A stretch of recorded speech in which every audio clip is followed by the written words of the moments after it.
All right. What's going on, y'all? What's happening, family? We're getting this thing started right on time. I am on time right now. Let me get everything on my end going here. Let me share everything on my social media while everybody's coming on in the room.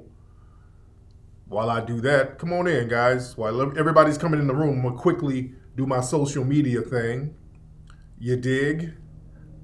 Oh, we're early. We're on time today. Hold on. We're on time. Hold on one second. If I get this shit working right. Come on. Yo, what's up? I'm live right now on YouTube. So I need you to swipe up and tune in live right now. Swipe up and join me live right now. I'm live. Okay.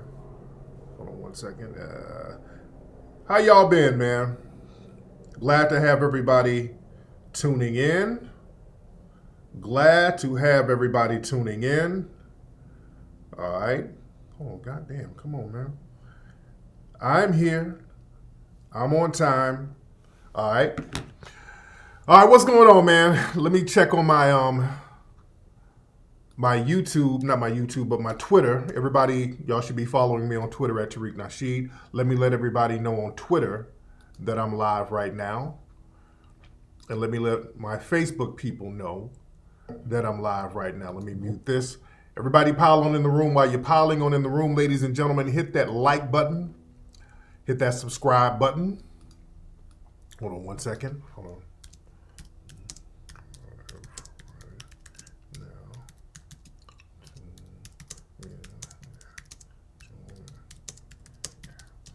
All right. And let me throw these up there on the social media real quick. And once I do that, man, we good to damn go. We are good to go. Man, I hope everybody had a great week. Hope everybody had a prosperous week. Shout out to everybody who came out to the Atlanta screening of Buck Breaking last night at the Legacy Center. Shout out to our brother Jay Morrison. I was not there. I didn't get a chance to make it there. Our brother Reza was there holding it down. Great event, man. Packed event. It was damn near like, 400, 500 people there. It was jam-packed last night. Phenomenal screening. Shout out to Atlanta for supporting. We're going to hit the road and do more screenings and Q&As in other cities around the country. I'm going to be at those. I'm going to make sure, because a lot of people are like, man, where were you last night? I'm going to be at some of the other ones. We're going to go on tour.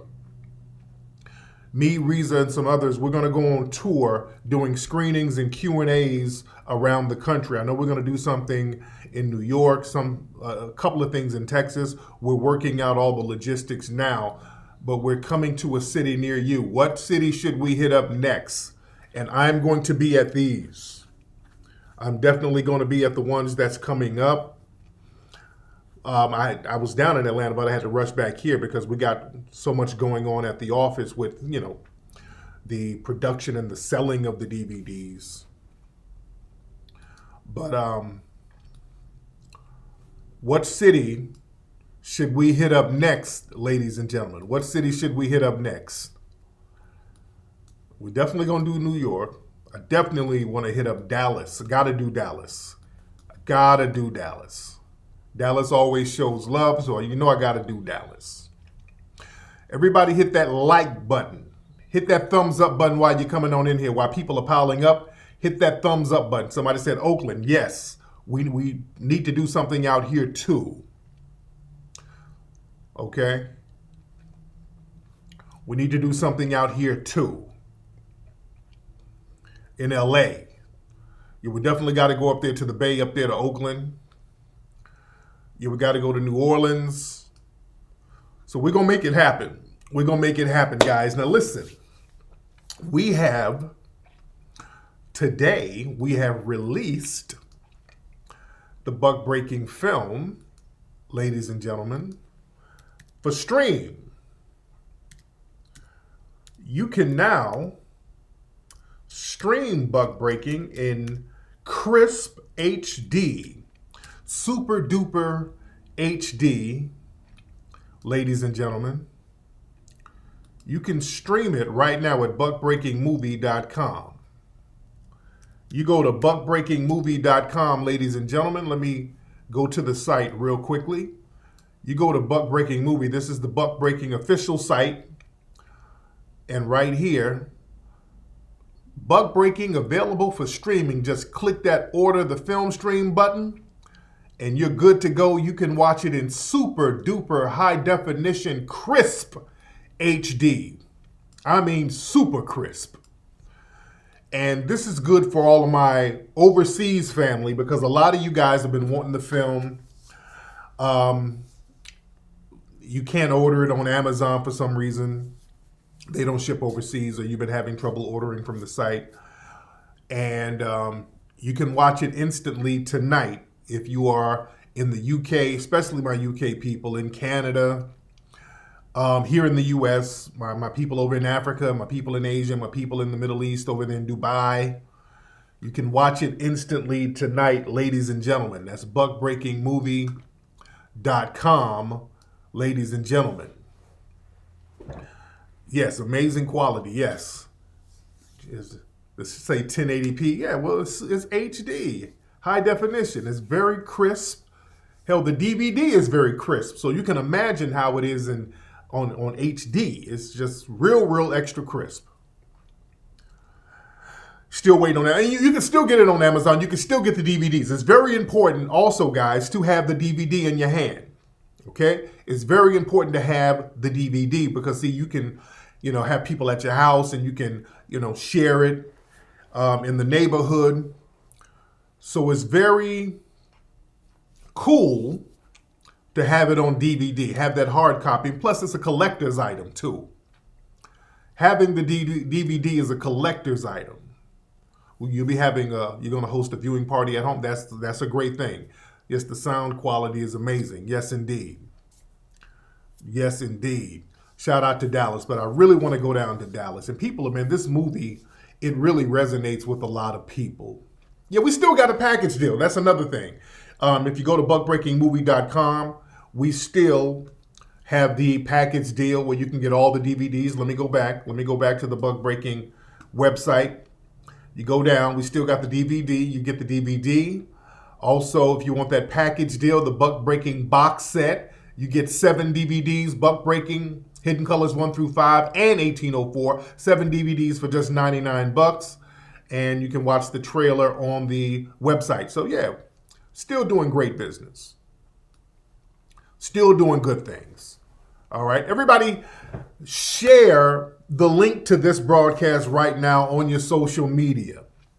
I need you to share the link to this broadcast on your social media. Share it on Twitter, share it on Facebook, share it on Instagram in your story. Let everybody know we're live because we have a lot to talk about tonight. And again, I appreciate everybody who's supporting the film, getting the film. Still the #1 documentary in the world.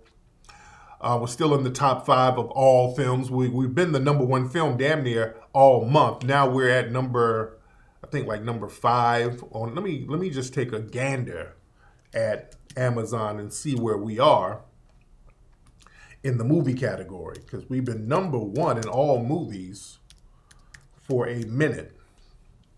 We've been #1 in the all movie category for a hot minute, all month. So we're #5 in all movies and #1 in documentary. So let's look at this real quickly. So if you look here, in documentaries, we're #1. In all movies, we're in the top 5. Okay, we were #1 for a long time. So let's go to the all movies category. All right. So they got a couple of Disney joints that's a little bit ahead of us, but we're right here. We're in that top 5. Still maintaining, still holding on, but in the documentary section, the documentary category, we are #1. We're beating every single documentary in the world right now. So that's Black Power. That's how Black Power works, ladies and gentlemen. We're doing great things, and we're going to continue to do great things. You know what? I was thinking about Tulsa, Oklahoma. I still want to go to Tulsa. I was thinking about doing a screening out there, especially in June, to commemorate the 100-year anniversary of Black Wall Street. I was thinking about us going to Tulsa to do a screening. We're my Tulsa, Oklahoma people. I would love to go out there to Tulsa and do a screening. Can my Tulsa people hit me up and let me know what's a good venue to possibly get? That would be cool. That would be a cool thing. But let's get into the topic of what we're going to talk about. Y'all hit me up. You can email me, info@tariqelite.com. Info@tariqelite.com, ladies and gentlemen. You can email me, my Tulsa people. Oh, man, a lot of stuff we're going to talk about tonight. The theme of tonight, we're talking about role reversals. Family, are you down with the role reversal? Speaking of buck breaking, are you down with the role reversals that's going on now? Part of buck breaking is to masculinize the women and I can't talk for shit tonight. And feminize the men. Masculinize the women and feminize the men. That's part of buck breaking. I say I'm in good trouble, huh? Part of buck breaking is masculinizing the women and feminizing the men. Okay? Man. So are y'all down with this role reversal agenda? I mean, it's real heavy. Yeah, I saw clips of Lil Nas X with that janky wardrobe malfunction, which is some bullshit. That was something deliberate where he was twerking on a pole, and I'm not gonna play it. I ain't even about to play that shit. Lil Nas X was on Saturday Night Live twerking on a pole, and they said he had a wardrobe malfunction. His balls came out or something. Whatever. Just stop it. But listen, part of buck breaking is reversing the roles. Gender fluidity. Erasing gender. That's part of what buck breaking is about. This is what we broke down in the film, ladies and gentlemen. Same thing they did in slavery. They made us genderless. And these people they're not hiding the fact that they're trying to erase gender. Elle magazine just came out with this. Some non-binary cover star. I don't know who this guy is. Some cat in the UK. But this is Elle Magazine UK talking about the end of gender. Family, these people are very serious about this gender thing and buck-breaking society, especially with us. See, if they can break us, if they can start with us, because see, as we said in the movie Buck Breaking, we are the progenitors of culture. They got to start with us. Where they can get us, they can get everybody. And black people, we are the epitome, black males are the epitome of masculinity, natural masculinity. So if they can break the ultra masculine black male, they can break anybody. So they've been going to college campuses, they've been going all over the place, using the feminist agenda, telling women that you can do the same thing as the dudes. They've been doing all types of stuff. They've been working on this for a long time, and all of it ties together. And now what we're seeing with a lot of black people, because all these HBCUs have these white feminists who come in here and bring these feminist agendas in here, telling the women all this bullshit. What we're seeing now, we're seeing a lot of videos and photos and images of sisters sitting up here proposing to brothers. That's a new wave right now. That is a new wave. We've been seeing sisters running around here proposing to brothers, pregnant sisters, sitting up here belly about to drop, you in your third trimester, on your knees, proposing to a nigga. He got his hand over his mouth like a bitch. Is this where we are, family? Ladies, I need the ladies to chime in. Ladies, is this the new wave? Ladies, is this what you wanted when you wanted gender equality? See, they had you thinking gender equality was one thing and it's something else. See, black folks, we're all in the same bag. See, we don't play that game.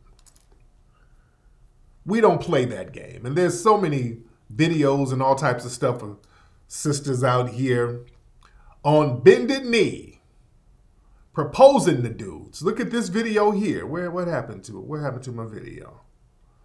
Hold on one second. Hold on. Let me show this video here. I've been seeing a whole bunch of videos like this. Ladies, is this what we're doing now? Ladies, hold on.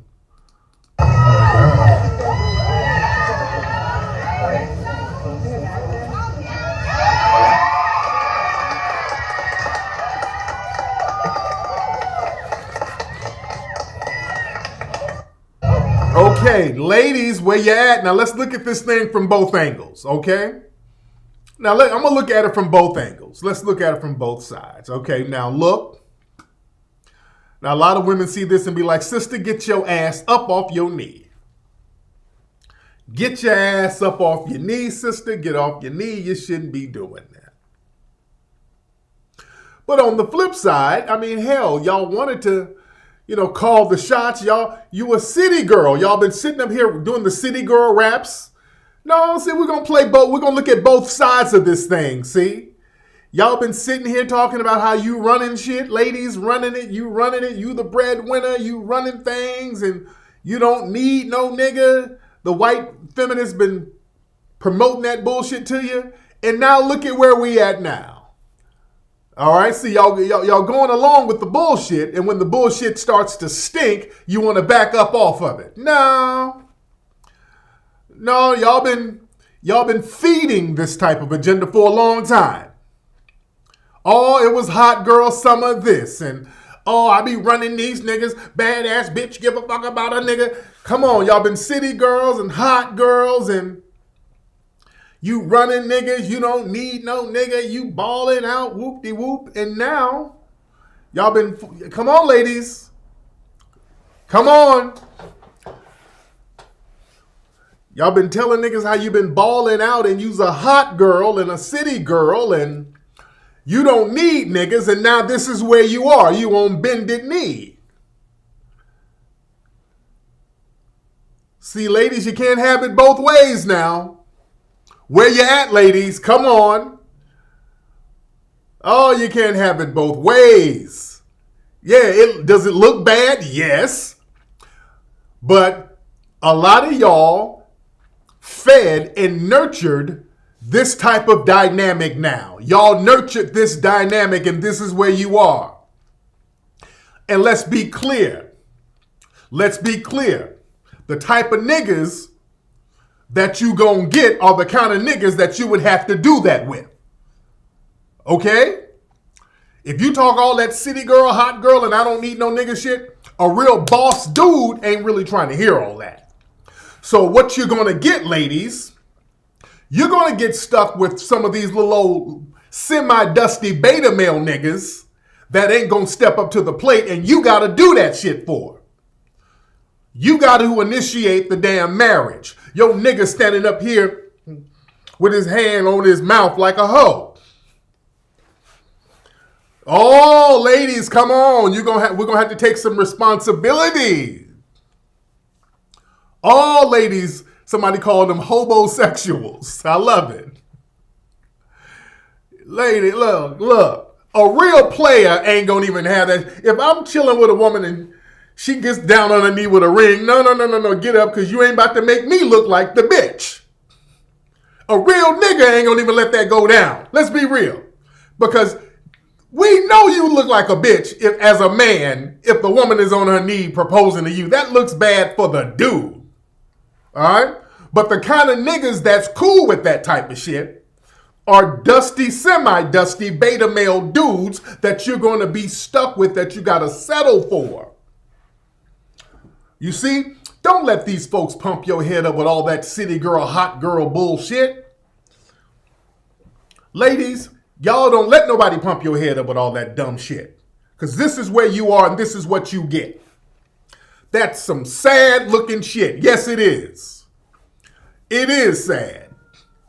It's sad. Ladies, you should not be on your knees proposing to no damn nigga. Let's keep that thing a buck. Let's keep it a buck. See, we got to stop letting outsiders fill our heads up with the bullshit. We got too many outsiders coming into our community, again, telling the sisters, go, y'all running things, y'all running things, y'all running things. Look, man, men and women, we have a natural dynamic. The men generally should be the leaders in the relationship. And the woman, they're going to be holding it down. The woman is going to be that reinforcement who has that brother's back, who's really holding it down on the home front, who's really his right hand. So it's not, when we talk about leadership, it's not putting somebody in a subservient position. See, when we talk about leadership, we're told that, okay, well, damn, you're trying to boss and rule a motherfucker. No, that ain't what it is.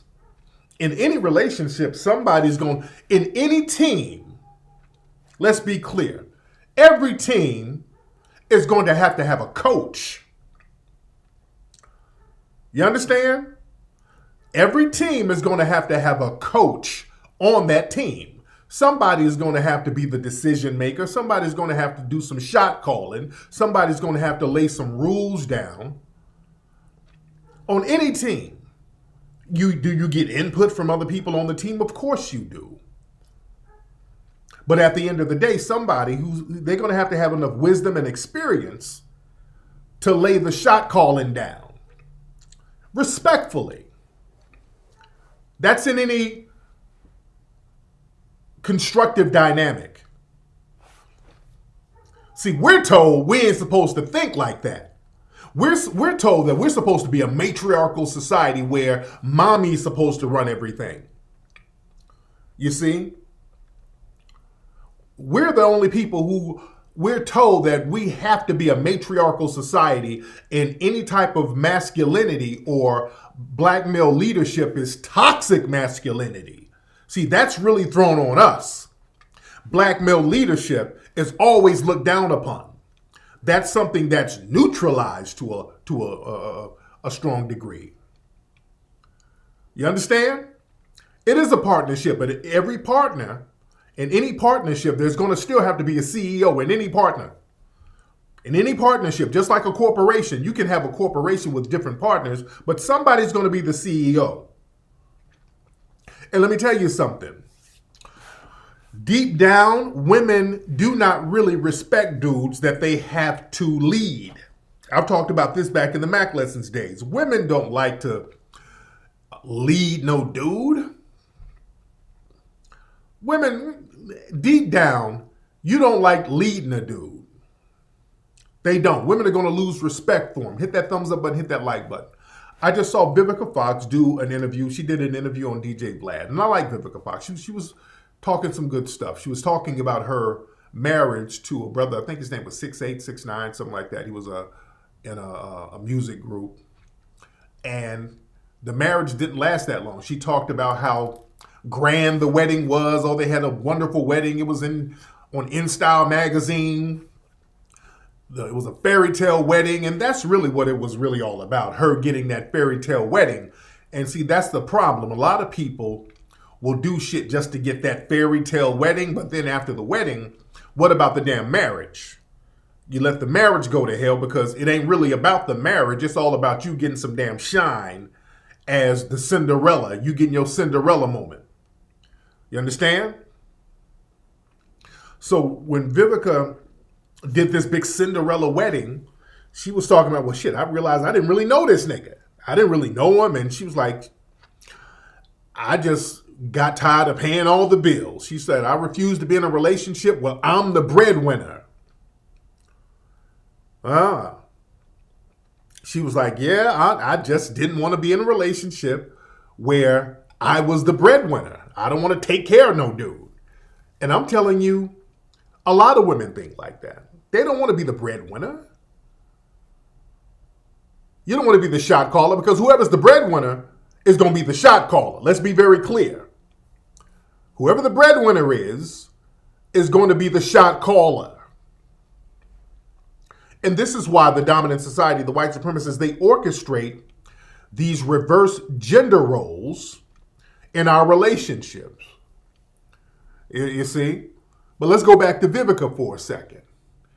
See, Vivica, when she was talking about the unknown dude with no money, yeah, I ain't about to be with this dude. No, he ain't got, I ain't about to be no breadwinner. Now, whenever she talks about 50 Cent, she starts crying.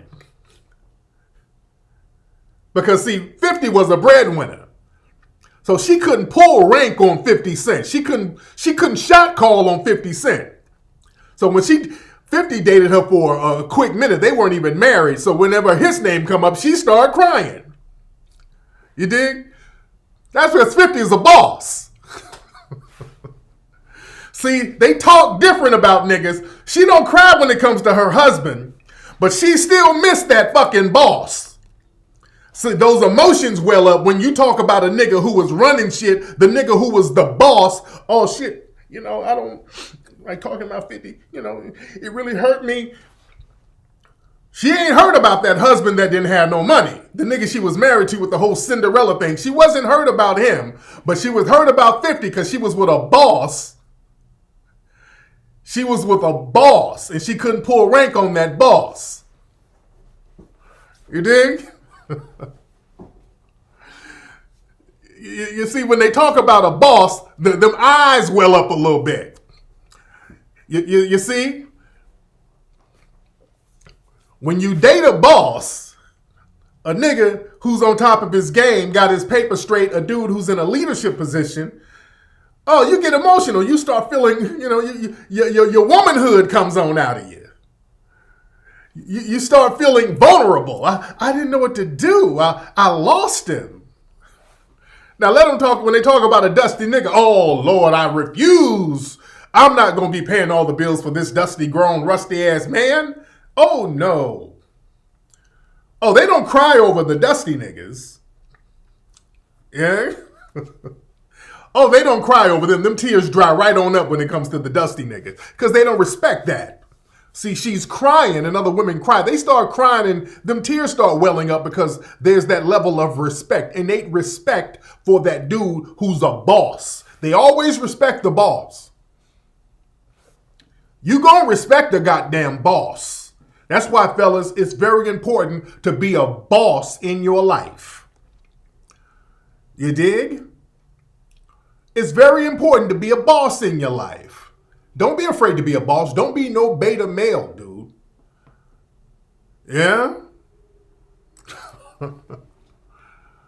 It's always important to boss up and do boss shit in your relationship. As a man, you're supposed to be the one giving those instructions. But look, we got a lot of beta males out here in the game, family. There's a lot of beta males out here. So even if these dudes are proposing, and some of these niggas, some of these dusty beta males, they can probably get white women who are just dating them or getting engaged with them just to be edgy. Because deep down, white women are still in a boss position because they're white. So even if the dude is dusty, the white woman is still in a superior position over the black male by virtue of her whiteness. Okay, white women are very understanding of this. White women understand this very clearly. And deep down, these niggas understand it too. That's why when these same beta males, when they get around white women, they damn near get into submissive, subservient positions. For example, this is this old video clip I used to play of this dude proposing to this white chick. This beta male, remember this clip right here? Remember this? This classic of this dude proposing, and then we see what he does next. We see what he does next. He proposes, and then this bitch nigga start twerking. What's going on? I know. All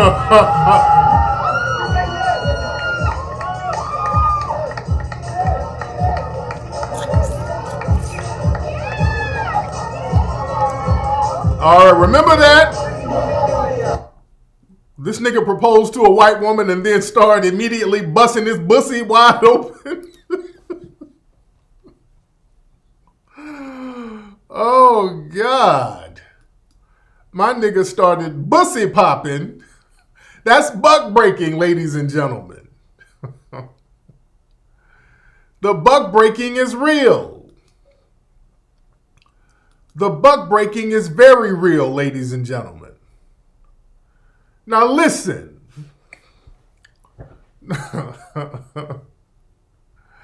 Now listen. You got situations out here where, have y'all seen these situations where these women be trying to have two husbands? Have y'all seen some shit like that? Every blue moon, you'll see some shit where a woman is supposed to have two husbands. And usually there's bussy stains on those relationships as well. I saw this on social media where this chick right here, she got two husbands. Somebody's like, I can't wait to dress my husbands like twins. So this woman right here, this BBW, she got two husbands, okay? So she's all on social media flexing with her two husbands.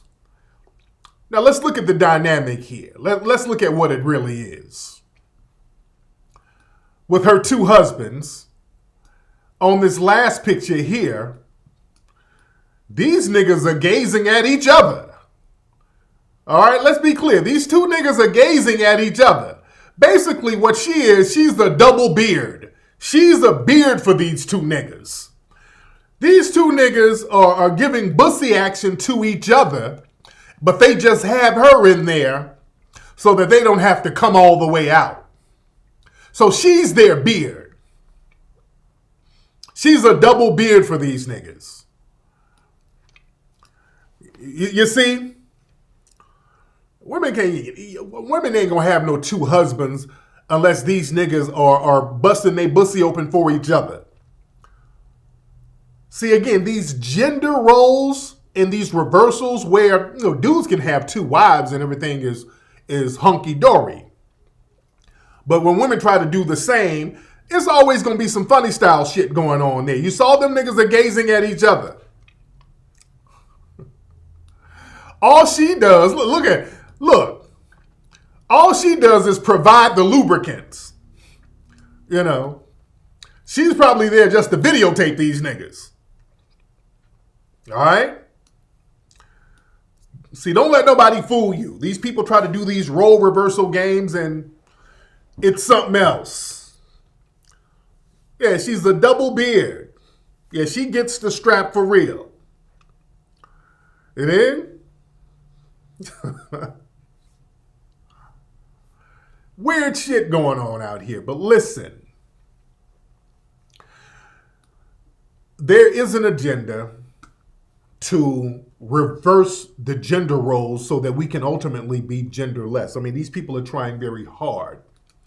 When you look at the movie Buck Breaking, we break that down. We break that down very heavy.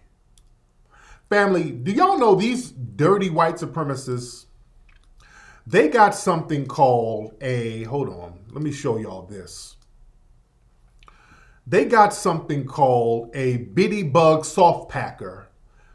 Some company has created some crocheted prosthetic penises that can be worn by trans and non-binary infants.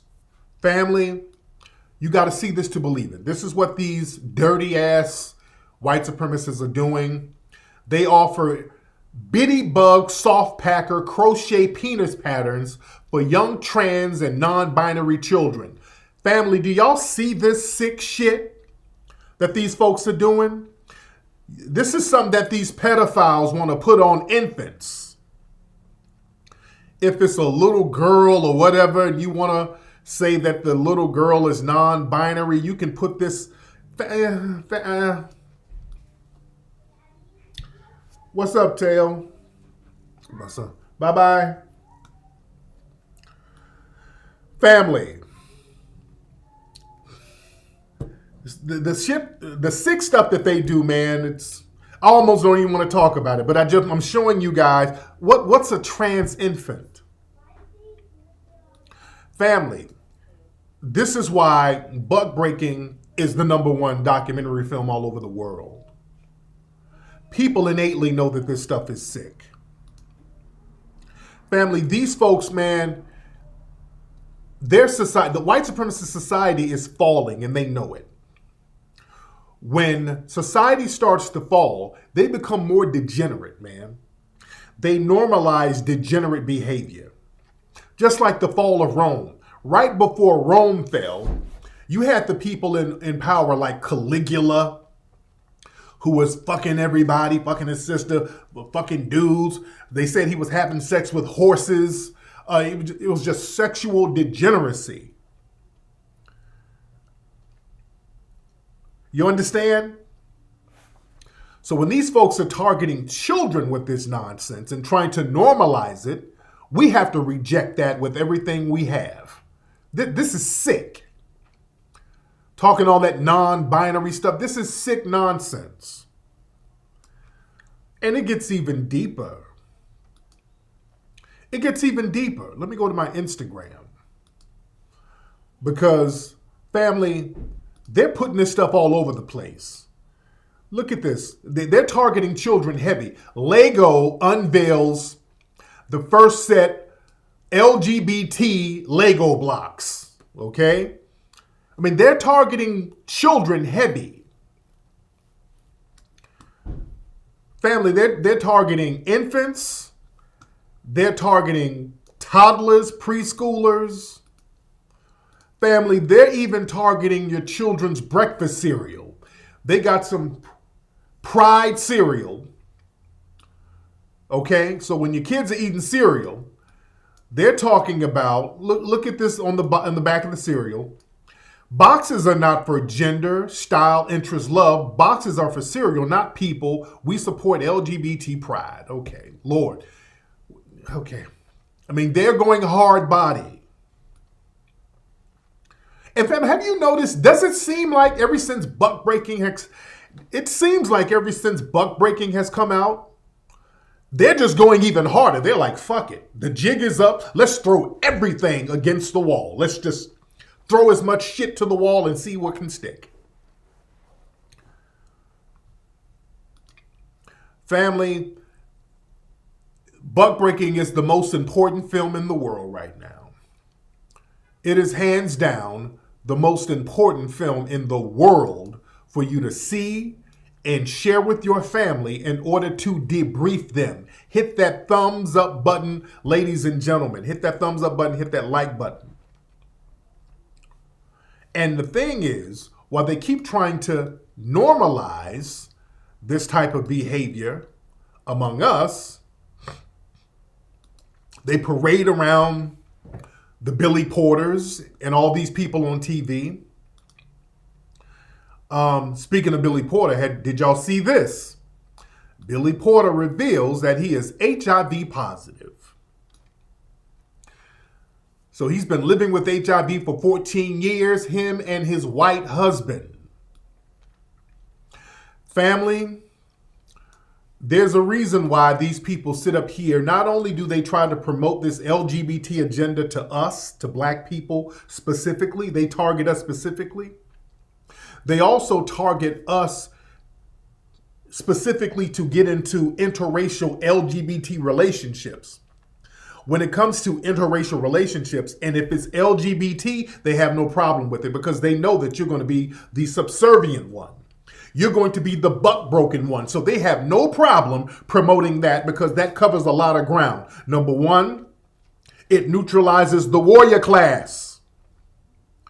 If a dude is out here looking for dick from white daddy, he's not going to fight no white supremacy. They know that. That's number one. Number two, they know that you're going to be engaging in non-procreative sex, so you're not going to procreate, so that's going to quell the population numbers.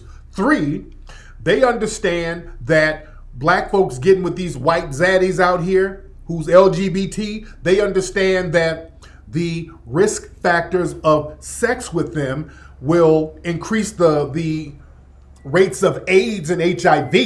Because I've always told people where black people are getting HIV from, you're getting it from white people. It's always been like that. I've said that for the longest. If you see some black person laying up with a black man laying up with white daddy, that black man most likely is going to have HIV. Black folks were getting HIV from white people from day one. This is what they don't tell you. We talked about that in Hidden Colors 5. I've always said that. Remember, in the 80s, the people who were getting HIV was damn near all white dudes. And the black folks who were getting it were the dudes who were hanging out with white folks up there in Studio 54, that whole Studio 54 crowd, where the owner of Studio 54, Steve Rubell, he died of AIDS. But yeah, black folks hanging in that Studio 54 crowd, those were the ones who were getting it. And these bed wenches laying up with these white daddies, these are the ones who be getting it too. Remember when they were talking about how sisters were getting HIV at these large rates, and they were trying to figure out how they were getting it. How come the sisters are getting it, but the brothers ain't getting it? Especially heterosexual black men. They tried to blame it on the down low phenomenon. It was no real down low phenomenon. They tried to blame it on some secret boogeyman niggas that are gay, but you just don't know because they're on the down low. They're on the down low. They're sneaking around, giving it to you, and you just don't know where they are. Yeah, Charlie Sheen, all these white boys, man. But what it really was, a lot of these women, and this is what they didn't tell you, a lot of these sisters who were getting HIV, one, many of them were immigrants, and they do not differentiate the Caribbean and African immigrants who come over here from American black women. They don't differentiate when it comes to AIDS statistics. Because I've talked to black folks who live in D.C., who work in the medical industry, and they tell me there's always a bunch of immigrant women coming in there HIV positive at these clinics. And this is not to denigrate any non-FBA people, but let's be clear. A lot of these foreign women from the Caribbean and Africa, they'll fuck any white man. They don't give a shit. They'll lay it with any, because they worship white folks. We don't. So they'll lay it with any white man. Any degenerate white dude. Just like the Sperminator, that white man up there in New York who was meeting women in bathrooms, getting them pregnant. He would fuck them in bathrooms, and he got like 20 or 30 kids. And most of the women he's fucking are these African and Caribbean immigrants. Remember him? Let me look him up real quick. I always bring him up as a perfect example of what I'm saying. Hold on.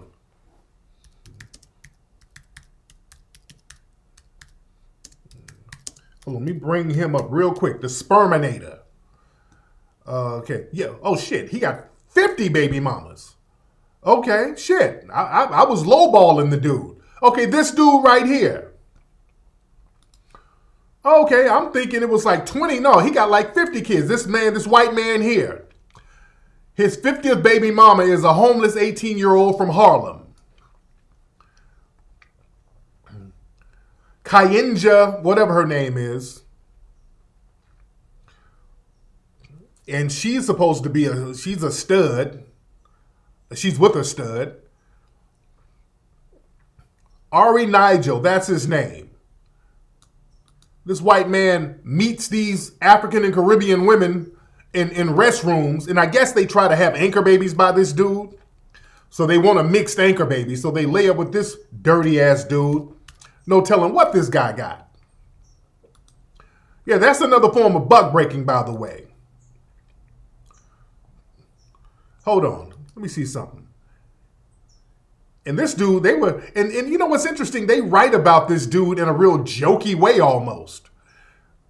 The New York Post, because they know that what he's doing is damaging. They know most likely this dude got all types of diseases, so they write about him almost in a jokey way. Look how they portray this guy. Look at this. Hold on, where we at? Not even a pandemic can stop the sperminator from spreading his seed. So they got him in this goofy ass picture. So he got 64 kids, okay? So he got all these mixed black kids from these Caribbean and African women. Here they go. Okay, so this is the guy. And again, most of these women, these are immigrants who be fucking this dude trying to get an anchor baby out of him. Because y'all know a foundational black American sister ain't really going to be in no bathroom and fuck this nasty ass dude. You understand? Yeah, that other white man in North Carolina or South Carolina, that DJ who they said had HIV and was laying up with like hundreds of sisters. Well, shit, maybe thousands. Molesting young black girls. I mean, he was just running up in sisters all over the place over there. Yeah, that DJ out there in North Carolina, HIV positive allegedly, and like laying up with thousands of sisters, targeting them. No, they're not FBA women. No, they're not, because I've seen several interviews. Most of those women that dude lay up with, that the sperminator, those are African and Caribbean immigrants. Damn near all of them are. Those aren't FBA women. No, they're not. No, they're not. Now that DJ Kid Pope, now that dude, that janky ass DJ, I think a lot of those women might have been FBA out there in North Carolina. Yeah, DJ Pope. But it's heavy out here. It is heavy out here. But man, we got to be on top of our game. Buck breaking is so very important. That is the most important film that you can get at this point, ladies and gentlemen. Hold on one second. Speaking of NYPD. NYPD, do y'all know what they're doing, NYPD? They are training Asians right now in combat. Hold on, let me see. Announce the new combat. Okay. Their enforcement, prevent New York. I'm looking at this stuff. They were doing some training for Asians in New York City to combat those hate crimes. Really, they're trying to train them to become the next Zimmerman. I keep telling y'all this. Let me find the video on this. I want to find the actual video. Hold on. Let me find the actual video. Where's the clip? There's a video clip, but they were training Asian. Here it is. Oh, here it is. Here it is. So what they're doing, the NYPD guys, they're giving free self-defense classes to the Asian community. See, this is why I told you the NYPD is in on all this stuff. They've been orchestrating these Asian attacks from day one. I'm telling y'all. They've been orchestrating this stuff.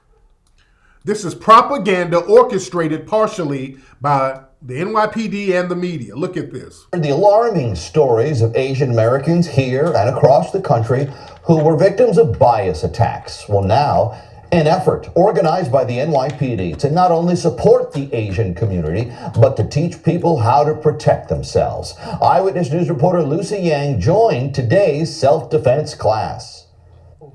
You'll feel more comfortable in a self-defense situation, a street situation, if anything were to ever happen to you. They learned about the power of hands, elbows. Okay, now let me break this down. Okay, the reason they're showing you this is propaganda, family. Listen. What they're doing, guys, the NYPD, this is an act of revenge because of the protest all in New York. In New York, cops were getting run down. They were fucking cops up during the protest last year. The defund the police movement. This is them trying to get revenge on black society. They help orchestrate many of these phony attacks, or orchestrated, because some of the attacks were real, but they were orchestrated by them. They've been orchestrating these attacks, making sure you got them on film, making sure they got a bunch of random homeless black people to do these attacks. So now the NYPD, look, we're getting with the Asians to give them free self-defense because they're so in danger. So what they want now, they're trying to create an Asian vigilante. They're trying to create the next Asian Zimmerman. They're trying to create a scenario where an Asian woman can be, or an Asian person can be walking down the street, see a group of black people and pull out a gun and just start killing them. And they're going to say it's justified. This is what they're trying to set up. They're trying to set it up where an Asian person can just randomly go and kill a group of black people, say that they felt threatened, and they're going to get off. They're trying to create an Asian Zimmerman, man. This is them trying to create that buffer class. They're trying to create that buffer class. I saw something that was real funny style with Jada Pinkett and Michael Eric Dyson. They were talking about the black and Asian rift. Let me see if I can find that real quick. Hold on. Hold on. Let me see if I can find that. Let me see if I can find that where they're talking about the Asian riff, which is, there's no riff. There's no Asian riff. Hold on. Where's that? Nah, I can't find it. Now, when I want it, I can't find it. Okay, I hate when I look up something. When I need something, I cannot find it. Let me see if I can find it on Twitter real quickly. Hold on, guys. Because this is interesting. Hold on. Let me see if I can find it on Twitter real quickly, because I want to find this clip. It was, Lisa Ling was on there. Hold on. Okay. Come on. Where is that shit? Where is it, yo? Okay. Can somebody give me the link? Can somebody post the link in the room? Hold on.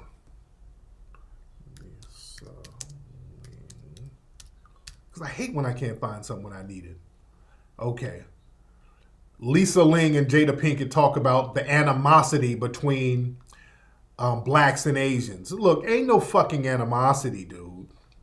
There is no animosity. There is no animosity. This is manufactured stuff so that they can solidify Asians as a buffer class over us. There is no animosity. Can somebody help me find the clip? Because I can't find the damn clip. I cannot find the clip. Hold on.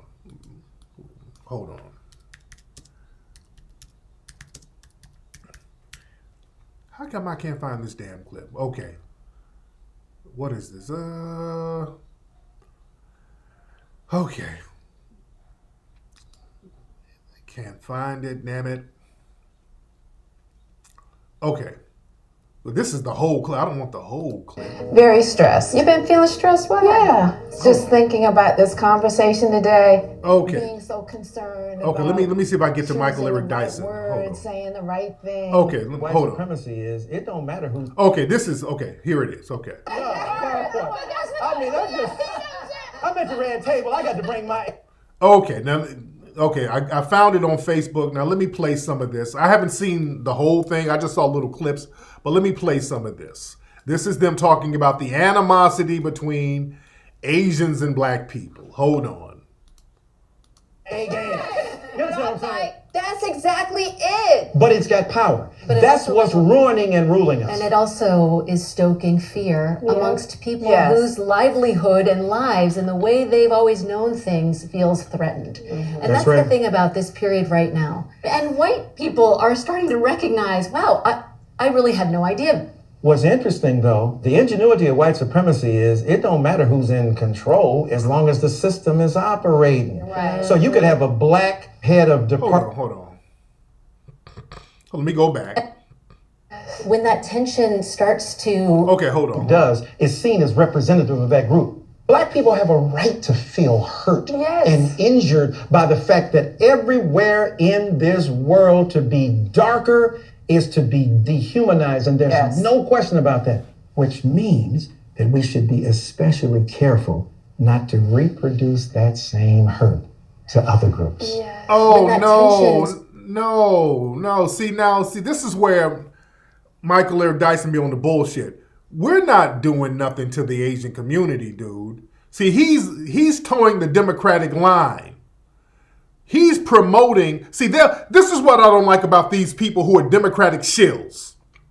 They'll sit there and talk about white supremacy, then turn it back on black folks. See, yeah, white supremacy is bad. Black people have been hurt. But we shouldn't go around doing the same thing to the Asian community now. No, man. That ain't, no. starts to brew, no one, our communities aren't the ones that are benefiting from it. Not at all. For black people to be demonizing Asian brothers and sisters with the Wuhan flu, the Chinese flu, who wins? White supremacists. So it pits us against each other. Right. And that exact idea of pitting minorities against each other is the most... Okay, man, listen. This is some bullshit. This is bullshit. We're not pitted against them. These folks are being put in a position to dominate us. Lisa Ling is real funny. So Lisa Ling don't say shit about all of the Asian men beating up black women. See, when it's Asian men beating the shit out of black women, ain't no red table talk. Lisa Ling ain't nowhere to be found. Nobody says anything. We don't demonize no goddamn Asians. They sat up for years. I'm talking about going all the way back to Natasha Harlings, where they shot our sister in the back of the damn head. The Asian community supported that Soon Ja Lu lady, whatever her name was. They never demonized her. They protected that woman. Ain't nobody pitted against each other as if there's some type of equal animosity. Black people have been the financial and economic base of the Asian community ever since they got here. It has not been the other way around. I don't want to hear shit about how black people got animosity to people that we done funded. We funded them. The reason they're able to come over here and eat is because we fund them. We become their economic base. Lisa Ling, did she come out and say anything about Peter Liang? See, there is no centralized black organization co-signing Asians being harmed. We don't have a culture of anti-Asian racism in black society because it's not even practical to be anti-Asian. Let's be clear. Asian people are not a threat to us. Asian people have never been a threat to foundational black Americans. We've taken pity on Asian people because we see how they lived back home. So we welcome them over here, man. We got you. You want to open your store? We'll go get your little Kung Pao chicken and your little bullshit stale candy. We'll support you. We ain't insecure like that. They don't support us. They've never supported us. Never. And I think on this interview, Lisa Ling tried to lie. Well, Asian people came to the Black Lives Matter rally. That don't mean shit. Those Black Lives Matter rallies are LGBT rallies. Let's be clear. An Asian person holding a Black Lives Matter sign don't mean a damn thing to black people. That just means they support LGBT organizations. The Asian community has never supported black people as a group. In fact, they have a hardcore anti-black culture back home, and they bring that shit here, and it is not both ways. We don't have a bug in our ass about Asian people. You're not a threat to us at all. Asian people are not a threat to us. We have no reason to hate on an Asian person. Hell, you need something here, take it. We have zero reason to hate on an Asian person. We see how you live back home. We see how your homeland looks. We take pity. The problem is when you come over here and then start taking the ideologies of the white supremacists, then we got a problem with you. Let's be clear. Lisa Ling, did she say anything about how so many Asians are funding the alt-right and the Proud Boys, how the Asians come over here and fund these white supremacist groups and join these white supremacist groups, how the Richard Spencers and all of these other alt-right white supremacists are dating these Asian women? I don't like that. There's some kind of equal animosity there. That's bullshit. And shame on Michael Eric Dyson for pushing that Democratic line. Shame on those dudes for doing that bullshit. I told people a long time ago, they're going to have these Democratic shills pushing that line that black people are out here harming Asian folks, and it's some type of organized structure, and it's not. ABC News got on there and they remember when they had that white man talking about black people are harming Asians and the black leaders need to do something, as if there's a centralized movement, and it is not. There are no black organizations, no black groups, or no black anybody planning on any type of attacks or hating on no damn Asian people. Now, they, the Asian community, as a group, their organizations got out in the streets and supported the murder of a black man, and they supported letting out Peter Liang. They supported one of their own killing an innocent black man. Their organizations did that. They will never be able to live that down. We should never let them live that down. Y'all niggers who rock with the Democrats, some of y'all do some real pathetic shit, man. Y'all push that line for the Democrats. That is not cool. Y'all sell black people out with that bullshit. Y'all can't go around talking out both sides of your damn neck, man. Yeah, Japan and the Nazis were allies, absolutely. Y'all can't do that double talk shit, man. Yeah, white supremacy is bad. Yeah, white supremacy. Yeah, man, white supremacy is big old problem. White supremacy, man, black people go around, black people feel inferior, man. Black people, you get marginalized because of your skin. So black people, we shouldn't go do the same thing now. That's a Democratic talking point, man. Not cool. Not cool at all. You understand? So listen, while they're talking about these orchestrated crimes against Asians by black people in New York, and this is what they got these crime bills for, and they just signed that whole crime bill and that hate crime law for Asians. They're setting precedents for black people being slaughtered out here. Andrew Brown out there in North Carolina, when that brother got killed by those race soldiers, and the DA came out talking about they're not going to give any charges against these folks. They're trying to set a precedent. The way they killed that brother, man, that was a targeted ambush killing. That was straight up and down a targeted ambush killing, the way they killed that brother. It was real dirty the way they did it. And shout out to my folks out there in North Carolina, because what happened, they had a pull-up, they did a pull-up summer to the house of one of the police chiefs out there. This is them out there. They pulled up to the house of one of the police chiefs.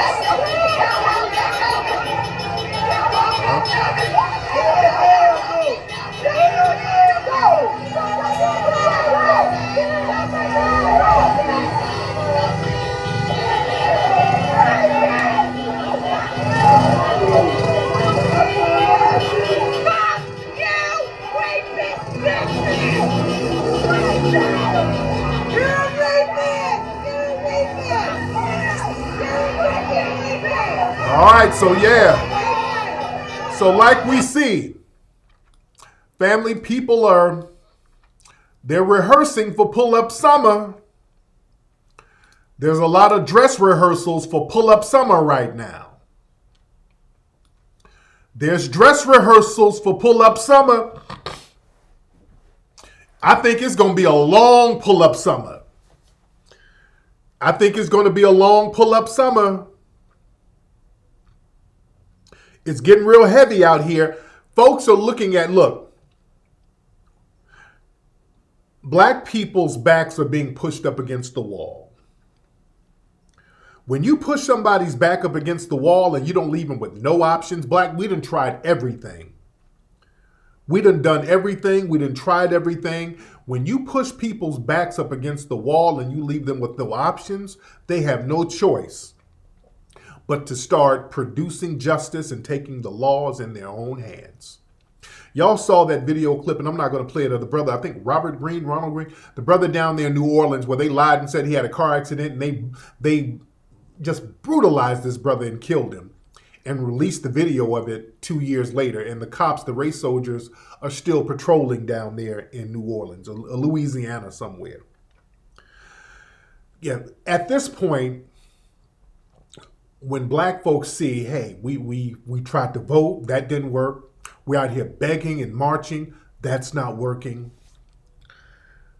When black folks are starting to see, hey man, is the only option for us to just start pulling up to these folks' cribs? Is this the only option that we have? And handling this shit on our own. As y'all know, the next movie I'm doing, we're going to do this movie talking about the Maroons and the Seminoles of Florida.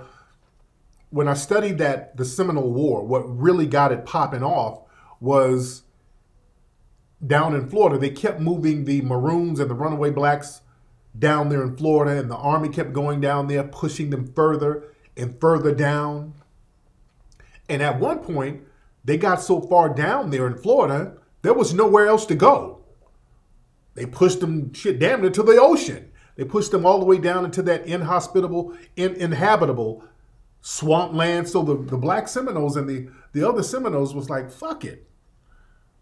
We have nowhere else to go. I mean, shit, the ocean, we ain't about to live in the damn ocean. So we have no choice but to fight our way out this shit.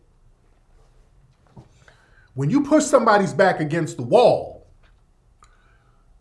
they ain't got no other choice. You understand? And pull-up summer is getting real now. When people are showing up to these folks' cribs, some people were saying, well, how come they didn't show up to the DA's crib? Well, all of them are complicit. So anybody in that system, whoever crib you show up to, I mean, the community is looking like they're all complicit, so you can pull up on any one of them. Yeah? But pull-up summer is getting very real. Pull-up summer is getting very heavy. That seems like it's the new wave now. You left people with no option. The police agencies now, they're blatantly killing us. And I mean, even when you're running away, they're saying that it's justified. So we can't reason with the white supremacists no more. We don't have a justice system. We have a Gestapo system of race soldiers now. All the agencies that we have, all the police agencies are just run by white supremacists. There are no bad apples. We got a bad forest at this point. The whole forest is rotten. We don't have bad apples no more. The bad apples, no. That was years ago. Remember, when you have bad fruit around other fruit, it's going to rotten the other fruit. All of it is rotten at this point. Yeah? And summertime is just pulling up. We got summertime going. And by the way, speaking of the turn-ups from last year, this is the year anniversary of the George Floyd uprising, and they're talking about having George Floyd's family at the White House to have dinner with Biden. So they're about to this is what Biden is going to throw a bone to the black community and say, hey, look, hey, man, I had dinner with George Floyd's family. We're going to do the George Floyd Policing Act, which is a nothing burger, which is basically them giving more funding to the police for training. That's a nothing burger. That's a nothing burger. It is? It's up to black people, family, to produce justice. We have to be the face and the producers of justice. We just have to be. It's that simple. We cannot let our children get harmed. Family, I posted a story the other day of this kid. Where's this little boy? There's a little boy down in Texas, family. Very sad story. This little boy, hold on, let me get this out of here. It's a little 7th grader, man. Little boy committed suicide. My baby told me he was tired. 1st grader who killed himself may have been bullied to death, the parents say. Little Jeffrey Taylor believed the son's shooting death might not have been accidental, as police suggested. So this little boy was being called a nigger. He was at this school, which is predominantly white and Hispanic, with white Hispanic kids. They were calling him all types of niggers and blackie and Sambo. They were calling this little boy all types of names. He said, well, the mother said, hold on. Students from various ages called him the N-word, blackie, snaggletooth, ugly. They were destroying his shoes. The teachers didn't do anything about it. At a parent-teacher conference, his mother said that her son's desk sat segregated from the rest of the class. They said he was the only black student. The teacher reportedly said Taylor might have been having issues with the other students. So the teachers were in on this stuff. The teachers were in on this. Family, we need to holler at that school. We need to find out who that damn teacher was. The teachers were in on this stuff. We need to find out who that teacher was and who all else was in on this stuff. See, we gotta, stuff like this, we can't let this stuff go down. You dig? This is warfare, guys. This is warfare. These folks will take our babies out. This is warfare, family. And we have to understand it is what it is. And we have to look at it from a warfare perspective. We got to look at it like that. And speaking of warfare, while they're sitting up here talking about hate crimes against Asian people, do y'all know you got survivors of the Tulsa, Oklahoma racial massacre who are still alive today? You got some of these good black folks these folks are like 106, 109. They are not going nowhere. These folks, so many of them are still alive who were witnesses to what happened. And they're still testifying, hey, these folks took our money out of our banks. We've never gotten reparations. Remember, Johnny Cochran was going to get reparations for them until he mysteriously died, which I thought his death was always funny style. You understand? So this thing is real out here. This thing is real out here. Those folks are holding on so that they can keep that story alive. That's why I want to do a screening. I really want to do a screening in Tulsa, Oklahoma for the month of June. I really want my Tulsa people to please hit me up and let me know what venues are out there in Tulsa so that we can set something up immediately and go on out there and really have a screening and really honor the ancestors and pay homage to our brothers and sisters who survived and give respect to the brothers and sisters who lost their lives at the Tulsa massacre. I really want to do something in Tulsa. I just need to know about the venues out there. And all my Dallas people, hit me up too. I need my Dallas people to email me. Let me know some venues we can get out there in Dallas where we can have a big screening and have a Q&A and chop up game with the family out there. Yeah? But family, we are going to have to produce justice on all fronts. We're going to have to produce justice. Did y'all see Prince Harry? Prince Harry did an interview the other day talking about his mom being killed. And he said what I said for a long time. He's talking about how his mama was killed, because she was dating somebody who wasn't white. Oh, Harry is spilling the beans. I told y'all Harry felt a certain way about his mama getting killed like that. I told people months ago, Harry felt a certain way about his mama getting murked like that. Listen to this. This is Harry in a recent interview. Listen to this. Hold on. There was no option to leave.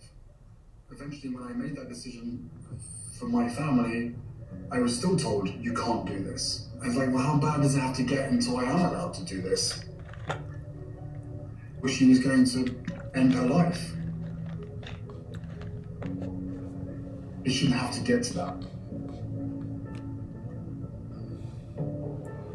Do I have any regrets? Yeah, my biggest regret is not making more of a stance earlier on in my relationship with my wife and calling out the racism when I did. History was repeating itself. He's spilling the beans. He said, I should have called out the racism a long time ago. My mother was chased to her death while she was in a relationship with someone that wasn't white. And now look what's happened. You want to talk about history repeating itself? They're not going to stop until she dies. He knows. It's incredibly triggering.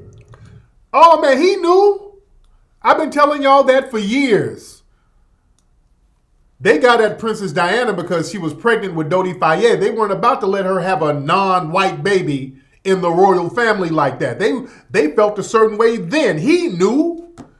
Everybody knew that she got off because she was with a non-white dude. The Sun just confirmed that. I've been telling people that shit. I've been telling people that's why she got offed.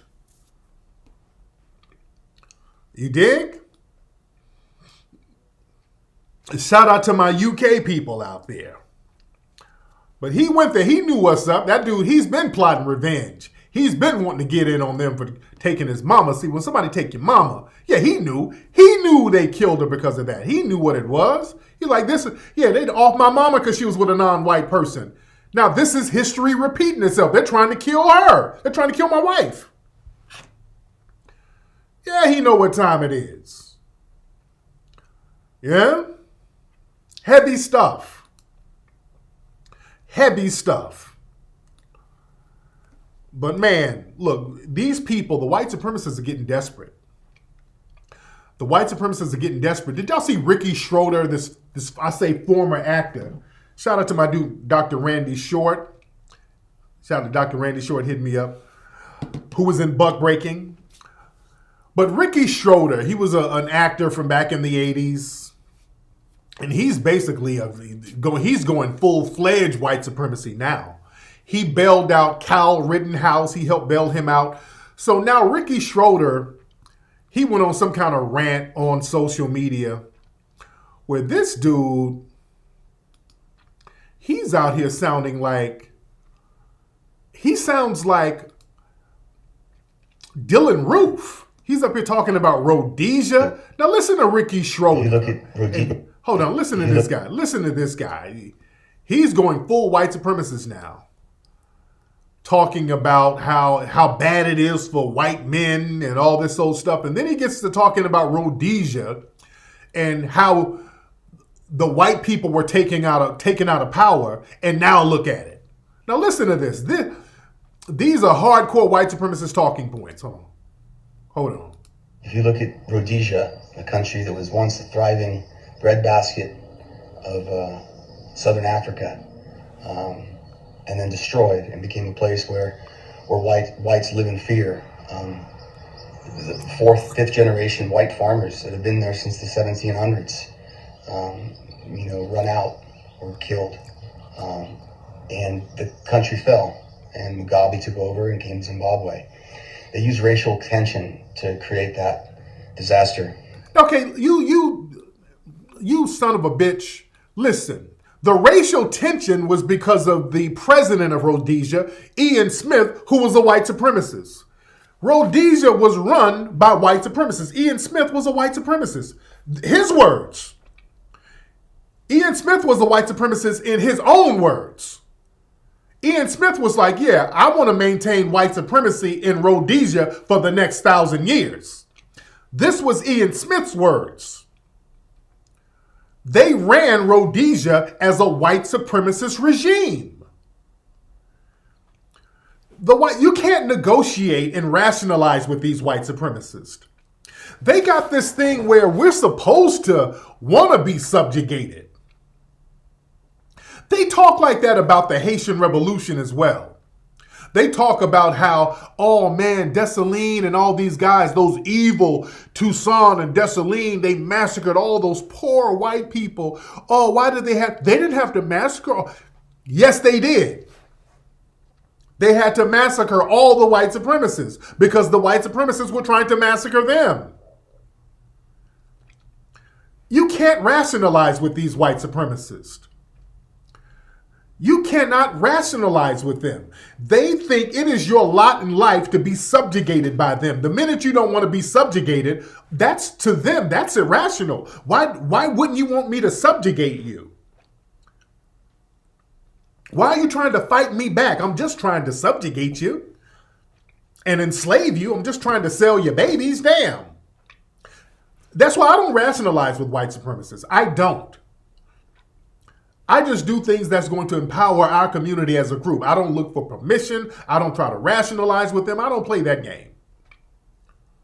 Yeah, they love talking about the Haitian Revolution and then how they ran the white folks out and it fell because they ran the white folks out. That's not why it failed. It failed because the rest of white supremacist society around the world got on code and put sanctions against Haiti.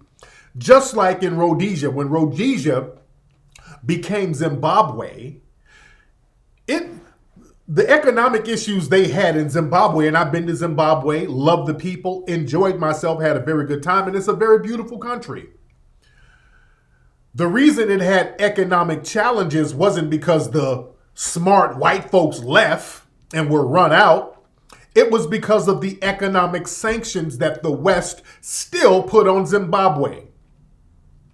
They put all types of economic sanctions on Zimbabwe. They do all types of shit to sabotage Zimbabwe economically. They got farmers out there. I done been to several farms in Zimbabwe. They don't have a problem farming in Zimbabwe. It's not a bunch of starving people running around Zimbabwe. I done been to several farms. They got food all over the place. But if you let these white supremacists tell it, the white people left and then the black people started starving because the white people left because the white people knew agriculture better. That's bullshit. You understand? Let me play the rest of this damn Ricky Schroeder, this failed actor. Hold on. I feel like that's what's happening here. I feel like they're stoking racial tension to try to create the same events here. It's called white supremacy, dude. There's no racial tension. There's white supremacy, anti-black racism. Okay? They always try to make, and this is why I get on black people for trying to promote the myth that there's some type of equal comparative bigotry coming from black people. It is not. We live in a society of anti-black racism. Hardcore anti-black racism where all the other minority groups who are not black are supposed to get on the anti-black racism code. There ain't no racial tensions. It's anti-black racism subjugation. And we have to frame it like that. Let's stop letting them reframe and minimize the anti-black racism that they put on us. Hold on. And it's sinister and it's evil. I wanted to talk to the black community, I guess, at the end. That's in poverty and that's in despair. We hear you. And what I'd like to say is that you have other black leaders that followed the Booker T. Washington thoughts. Candace Owens, Thomas Sowell, David Harris. This fool said black leaders who follow Booker T. Washington, like Candace Owens, Thomas Sowell. He's naming a bunch of black people who are paid by white think tanks to regurgitate anti-black talking points. Okay? So now when these people start talking about black leaders again, watch who they call a black damn leader. Candace Owens ain't nobody's damn leader. Candace Owens is a shill for white supremacy. She ain't nobody's goddamn leader. She's a paid troll who spews white supremacist talking points for the white supremacist. Booker T. Washington, again, Booker T. Washington secretly hated white supremacists. Booker T. Washington was conning y'all. Booker T. Washington got millions of dollars from white people, and he secretly funded black radical groups. So Booker T. Washington was hustling these white supremacists. But let me play some more Ricky Schroeder. Officer Tatum. Officer Tatum is another Sambo that's paid by white think tanks to regurgitate anti-black talking points. Oh, that other officer is so great. He's actually a cop in uniform. Anyway, so you have great leaders that see it differently. Can you at least possibly consider not following the leaders that have led you to the situation you're in today? Okay, the leaders who have led us up into the situation we're in today are white leaders. There are no black leaders. That's why I always reject the term black leader whenever anybody try to give me that title. I don't go for that. Our leaders are white people right now. White people are leading us, and this is why we're in the situation we're in. Even if we have money, even if we're not in poverty, even if we're not impoverished, we're still subjugated by systematic white supremacy, anti-black racism. White people have been our leaders. And you're not very good leaders when it comes to us. You're horrible leaders for black people. You run the yard, white mommy, white daddy. You run the black neighborhoods. Ain't no black neighborhoods. You control them. That's why y'all go into black neighborhoods and shoot down black people anytime you feel. That proves it's not a black neighborhood. You run the neighborhood. You run the schools. This is why we're miseducated. You run the block. Only when we go outside of your institutions, that's when we start doing well, and then you attack us even more. For example, my movie Buck Breaking. We're doing for ourselves. We're going outside of your system. We're not following the so-called leaders you're talking about. We're doing things on our own. We're not trying to get permission from you. And we're doing very well doing it. And y'all still denigrate that. Because we tell the truth about you. See, we're not going to play the game where we talk about white supremacy and we start talking about it in some type of abstract form. We're not going to play that game. And we try to talk about racism abstractly, as if there's comparative bigotry. There's not. There's only one form of systematic racism, and that is systematic white supremacy. Nothing else, nothing more. You've been our leaders for the last 500 years, and you're horrible leaders. This is why we have to get from under your subjugation as black people, and this is why black people are pushing back. This is why foundational black Americans, we have not been completely broken. And this is what they have a problem with. This is why they're talking about Zimbabwe. Because see, let's go back to Zimbabwe. Our brothers and sisters said, hey, look, if y'all talking about having centuries more of white supremacist subjugation, well, we ain't got nowhere else to go. We just might as well get together and whoop your ass. They hate when they take an L. See, they took an L when black folks rise up and say, hey, look, this subjugation thing ain't working for me. It's freedom or death. That's how we gonna get down with it. Freedom or death. Because you killing us anyway, so we might as well go for the freedom. Because you're already giving us the damn death. You dig? So family, these irrational white supremacists, we have to stop looking to negotiate with them. That Ricky Schroeder mentality, that's the average white supremacist mindset. You cannot negotiate with people like that.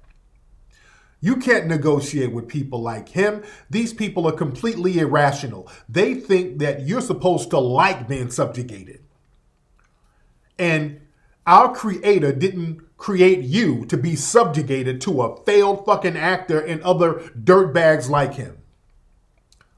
And I want black folks to get into the mindset that we do not have to depend on these folks for anything. We know how to run our societies. We know how to grow our food. We know how to maintain our communities. We did it before. We have to learn how to do it again, which is going to be a piece of cake. That's going to be a piece of cake.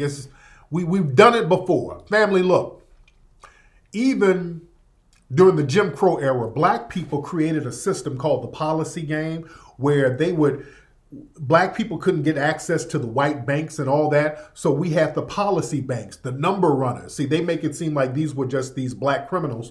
But what they were doing, man, these folks would have this underground economy, this underground lottery where they would not only make money for the policy banks, but they would fund other black businesses. They would do a lot of community charity. They would help a lot of black folks in the community. They would feed a lot of black people in the community. They had an underground economy outside of white society. So this is why they had to throw the mafia down there to try to undermine the whole policy hustle so that they can get in on it. Look at the movie Hoodlum. Look at The Godfather of Harlem, great show that touches on that, the Bumpy Johnsons and all of those policy brothers. We got to understand and re-look and rethink of how that policy game got down. The policy game was a great thing for black society because that was we had to go underground. We had to create our own economy. And once they saw how well it was, that's where they got the lottery from. That's when they started to bring it above ground and say, hey, we need to get everybody in on this lottery thing. You see? We knew how to look out for each other because we had no choice. We knew how to look out for each other. We got to go back to that.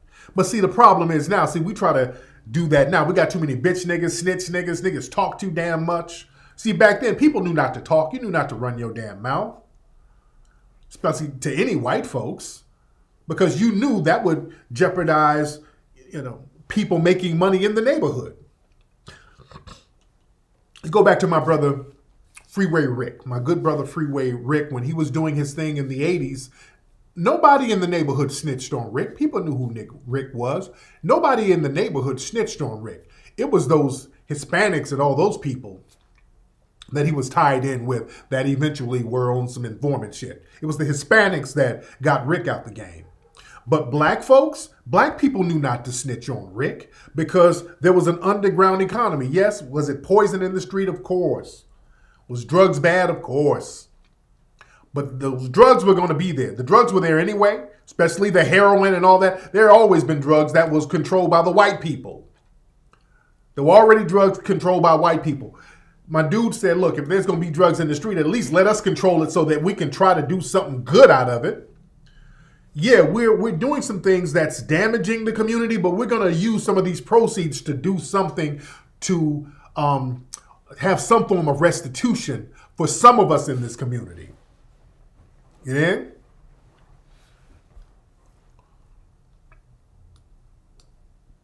So my new movie is incredible, man. I appreciate that.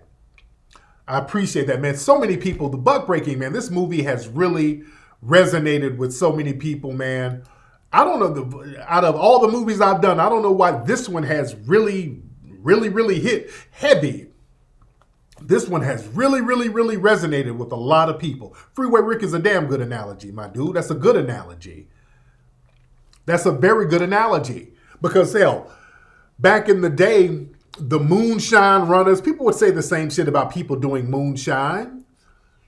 A lot of black people had to make whiskey in the woods in order to make money, and people were saying the same thing. Look, we got to stop this shit trying to be on some moral high ground shit when it's convenient. Let's stop that. Let's get off that moral high ground shit when it's convenient. All right, let's get off that. Because you go to any club in the hood anywhere and y'all taking all them mollies, all them Percocets, all that shit brought in by the Asian underground. Y'all taking all them drugs brought in by the Asians and you ain't getting nothing out of it but a good high. Y'all getting high now. Popping all these damn pills that come from these Asian mafia types, man. Y'all getting high now with all that ecstasy and all that, those mollies and Percocets and all that dumb shit. Y'all getting high now. You go to clubs, y'all popping pills now. And we don't control that market. All you're doing is making the Asians rich doing that shit.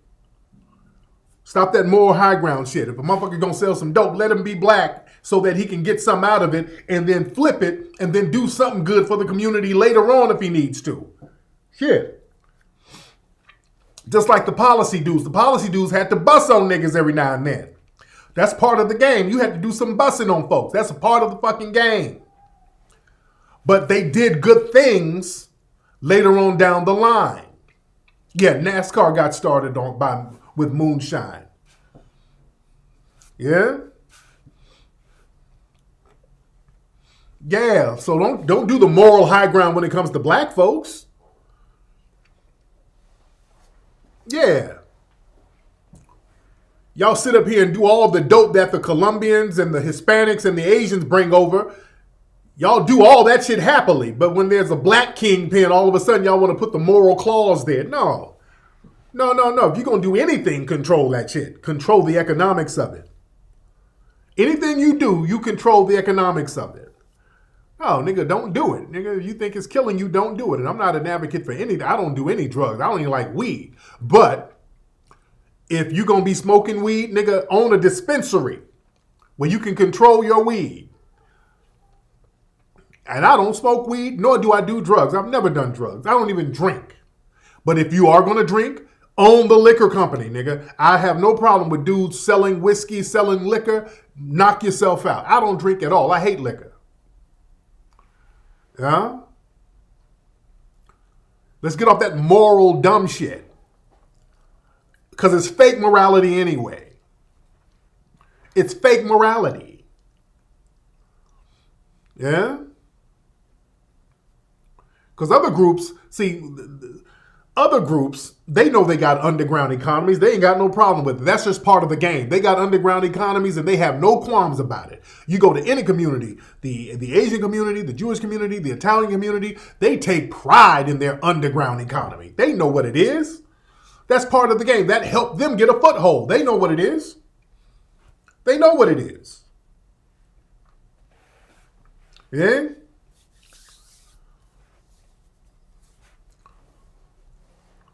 You know, you try to reduce the killings. You don't want to kill a whole bunch of black folks. But whatever economy that's going on, whatever you're indulging in, control that. Whatever it is, control it.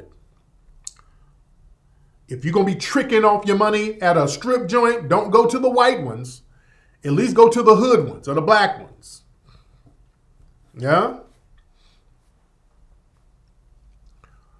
You see? See, folks want to play this game, fake morality.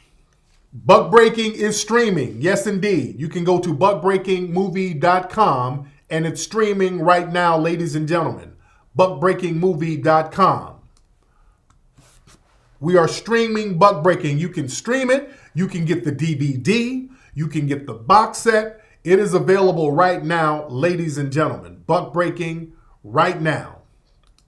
Go to buckbreakingmovie.com to get Buck Breaking right this very minute, especially my overseas people. You can stream it right now. The wait is over. You can stream that thing right now, ladies and gentlemen. And family, if you want to know why Buck Breaking is so important, let me show you a video that gives you an idea why Buck Breaking is very important. Hold on. This is why Buck Breaking is so very important. This is why you need to see the film. Have y'all seen this TikTok? Hold on. This is why you need to see the film. Hold on. This is why you need to see it. All right. Right here. Right here. Ladies and gentlemen, these are some boys right here busting it open. This is why you need to sit down and watch Buck Breaking with your family when you got your little black boys out here busting their little bussy, popping their bussies. This is why you need to sit down with your goddamn family. The boys that age, sit them down and let them watch Buck Breaking. Right there.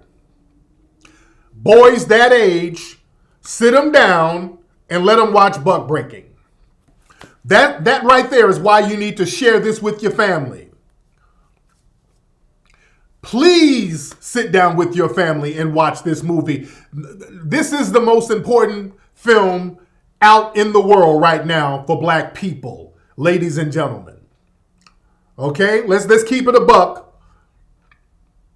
Because just like on the plantations, a lot of the buck breaking happened by the mammies, and the plantation aunties were doing the buck breaking for massa. That was really the jobs of a lot of the mammies and the plantation aunties, were to go to the young black boys and buck break them for massa. Okay? Y'all better go get buck breaking right now. You can stream it, buckbreakingmovie.com, ladies and gentlemen. It's best to have the hard DVD, just to have it. This is a collector's item, ladies and gentlemen. This is history. This is history. You need to have the hard copy, but if you can't have the hard copy, if you're overseas, stream it. We got the buck breaking package. We're trying to take this thing on the road. We're going to be announcing some cities we're going to be doing screenings in. We're going to do screenings and Q&As, me and my brother Reza and some other people from the movie. So y'all stay tuned for that. It's been real. We're in here heavy. I thank everybody for coming on. Don't forget to go to buckbreakingmovie.com. Oh, the Cash App is KingFlex818. Go to ogoonjuice.com to get that Ogoon Juice pepper spray. Always got to keep some of that in your pocket, guys. Some of that Ogoon Juice pepper spray. Go to officialfba.com to get the Foundation of Black American flags and bandanas. Ladies and gentlemen, and again, we're about to start working on the new movie about the Black American Maroons. That's in the works right now. We're doing some location scouting right now, so I'm going to keep you guys posted on that. And we had a great conversation tonight. I've been on here for a quick minute. I've been on, not a quick minute, but for a hot minute. Anyway, guys, go to buckbreakingmovie.com, ladies and gentlemen, and y'all have a great night and a great week.